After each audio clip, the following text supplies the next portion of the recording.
Gas কেওয়াইসির ফাঁদ, প্রতারকদের হাতে ৮১,০০০ টাকা খোয়ালেন কেবল ব্যবসায়ী। গ্যাস সংস্থার নামে ফোন করে কেওয়াইসি আপডেটের আছিলায় এক কেবল ব্যবসায়ীর ব্যাংক অ্যাকাউন্ট থেকে উধাও ৮১,০৯৭ টাকা। প্রতারণার শিকার হওয়া ওই ব্যবসায়ীর নাম সঞ্জয় কুমার বিশ্বাস, যিনি ঠ্যাঙাপাড়ার বাসিন্দা। শুক্রবার তিনি দক্ষিণ দিনাজপুর সাইবার ক্রাইম থানায় অভিযোগ জানান। জানা গিয়েছে, এদিন সকালে এক ব্যক্তি গ্যাস ডিস্ট্রিবিউটর এজেন্সি কর্মী পরিচয় দিয়ে তাকে ফোন করে। বলা হয়, বহুদিন ধরে তার গ্যাসের সাবসিডির টাকা ঢুকছে না, তাই কেওয়াইসি আপডেট করতে হবে। প্রতারকরা কিছু নথি হোয়াটসঅ্যাপে পাঠানোর নির্দেশ দেয়।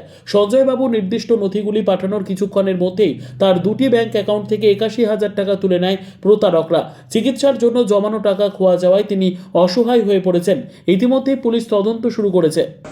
সকালবেলা একটা ফোন আসলো আমার মোবাইলে, বলছে রত্না গ্যাস থেকে বলছি, বলছে আপনার অনেকদিন ধরে গ্যাসের টাকা ঢুকেনি, গ্যাসের টাকা ঢুকবে আপনি। আমার ছেলেকে তখন ফোনটা দিলাম, ফোন তো ঘাটাঘাটি করি না, ছেলেটাকে দিলাম, ছেলেটাকে দিয়ে সব কিছু শেয়ার করে নিয়ে ও হাতাহাতি করে সব ওটি শেয়ার করে দিল। হোয়াটসঅ্যাপে কল করলো, কল করে ওকে দিয়ে শেয়ার করে নিয়ে সব টাকা হাতে নিল। কত টাকা? ৮১,০৯৭ টাকা। এবার কোথায় অভিযোগ জানালেন? কোথায়? সাইবার ক্রাইমে অভিযোগ জানালাম। আপনারা কি চাচ্ছেন দাদা? আমরা চাচ্ছি অপরাধী অবিলম্বে ধরা পড়ুক, কঠোরতম শাস্তি পাক। ব্যুরো রিপোর্ট, উত্তর বাংলা সংবাদ।